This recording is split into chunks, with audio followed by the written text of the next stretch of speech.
Perkenalkan, nama saya Isya Widiawati dari Prodi S1 Kebidanan tingkat 2 semester 3 dari Universitas Muhammadiyah Lubusai. Saya di sini akan menjelaskan mengenai SAP atau Satuan Acara Pemilihan, pemeriksaan semen dan lembar kurva temperatur dasar. Yang pertama, pemeriksaan semen. Pengertian analisis semen dasar merupakan pemeriksaan laboratorium secara makroskopis dan mikroskopis terhadap semen setelah abstinensia 2-7 hari. Analisis semen merupakan hal terpenting dalam pemeriksaan masalah infertilitas pada pria. Pemeriksaan analisis semen memberikan informasi penting mengenai kualitas dan kuantitas sperma. Sampel semen akan dianalisis secara makroskopis dan mikroskopis. Parameter makroskopis analisis semen meliputi likuifaksi, viskositas, warna, bau, volume, dan pH. Pemeriksaan mikroskopis analisis semen meliputi agregasi, aglutinasi, motilitas, vitalitas, konsentrasi, morfologi sperma, dan sel non-sperma. Adapun tujuan analisis semen adalah untuk mengetahui tingkat fertilitas pria, diagnosis fertil, terapi, atau evaluasi terapi, pengembangan pelayanan inseminasi, buatan maupun penelitian. Hasil analisis semen tidak dapat digunakan untuk memprediksi apakah seorang pria dapat menjadi ayah biologis atau tidak. Namun, analisis semen dapat memberikan informasi mengenai masalah organ genital pria, sehingga analisis semen dapat digunakan sebagai pemeriksaan infertilitas yang berkelanjutan. Hasil analisis semen dapat digunakan untuk mengkategorikan pemeriksaan semen menurut WHO tahun 2010 terbagi menjadi dua, yaitu secara makroskopis dan secara mikroskopis. Dalam beberapa kelompok dengan kemungkinan menghasilkan kehamilan yang berbeda dalam waktu tertentu. Adapun penilaian hasil pemeriksaan semen. Analisis semen parameter yang biasa diperiksa meliputi warna, bau, pH, volume, viskositas, konsentrasi spermatozoa dengan persentase yang motil dan yang mati, kecepatan metabolitas rata-rata spermatozoa, persentase morfologi abnormal dan sel-sel lainnya, serta uji fruktosa yang hanya dilakukan khusus pada keadaan azospermia. Sedangkan persiapan meliputi petunjuk abstinen, cara memperoleh semen, dan pemilihan penampungan semen yang disediakan oleh laboratorium. Analisis semen memerlukan spesimen segar. Pemeriksaan analisis semen harus dikerjakan dalam waktu kurang dari 30 menit setelah ejakulasi, sehingga memerlukan kesiapan pemeriksaan.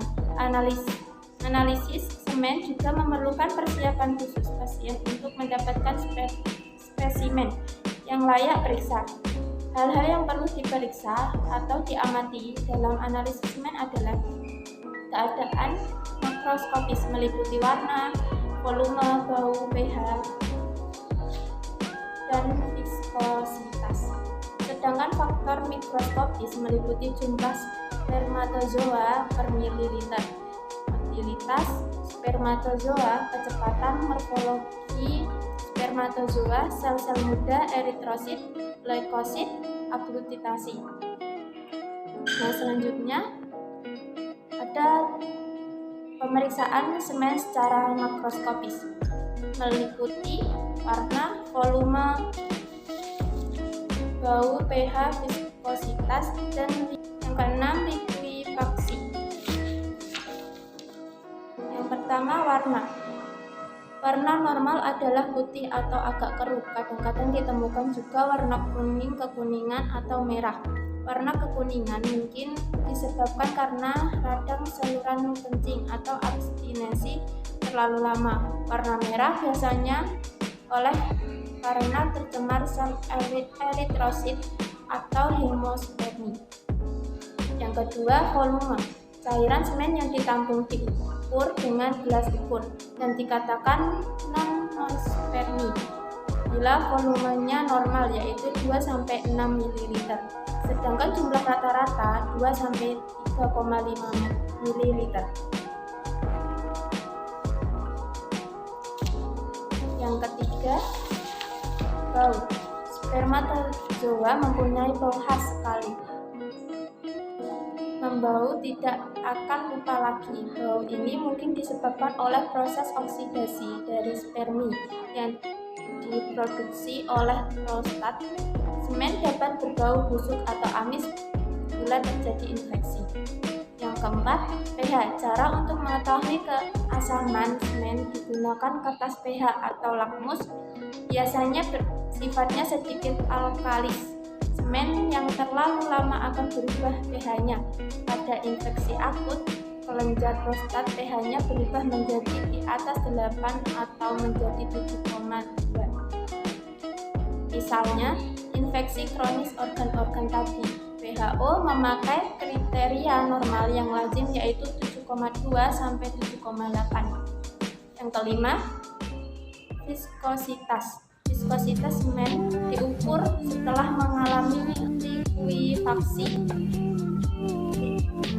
dalam kurun waktu 15-20 menit setelah ejakulasi. Yang terakhir, 6. Likuifaksi. Semen normal pada suhu ruang akan mengalami likuifaksi dalam waktu 60 menit atau 1 jam.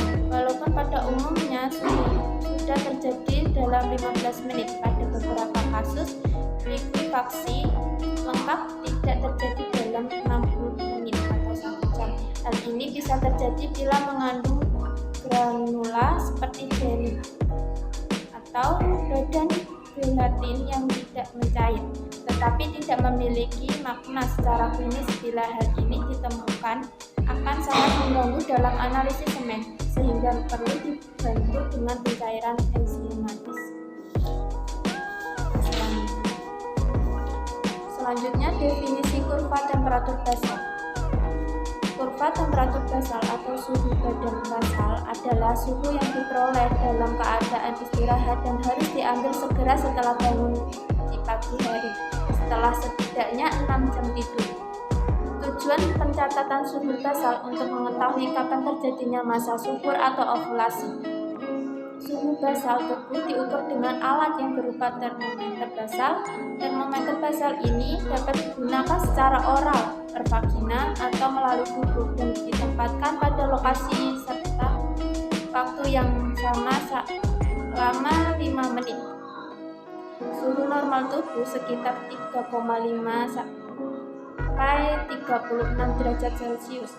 Pada waktu ovulasi, suhu akan turun terlebih dahulu dan naik menjadi 37 sampai 30 derajat Celcius, kemudian tidak akan kembali pada suhu 35 derajat Celcius. Pada saat itulah terjadi masa subur atau ovulasi. Kondisi kenaikan suhu tubuh ini akan terjadi sekitar 3 sampai 4 hari. Kemudian akan turun kembali sekitar 2 derajat Celcius dan akhirnya kembali pada suhu tubuh normal sebelum menstruasi. Hal ini terjadi karena produksi progesteron menurun. Apabila grafik atau hasil pencatatan suhu tubuh tidak terjadi kenaikan suhu tubuh, kemungkinan tidak terjadi masa subur atau ovulasi, sehingga tidak terjadi kenaikan suhu tubuh. Hal ini terjadi dikarenakan tidak adanya korpus luteum yang memproduksi progesteron. Begitu sebaliknya, jika terjadi kenaikan suhu tubuh dan terus berlangsung setelah masa subur atau ovulasi, kemungkinan terjadi kehamilan.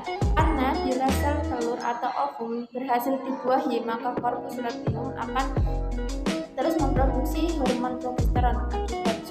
Akibatnya suhu tubuh tetap tinggi.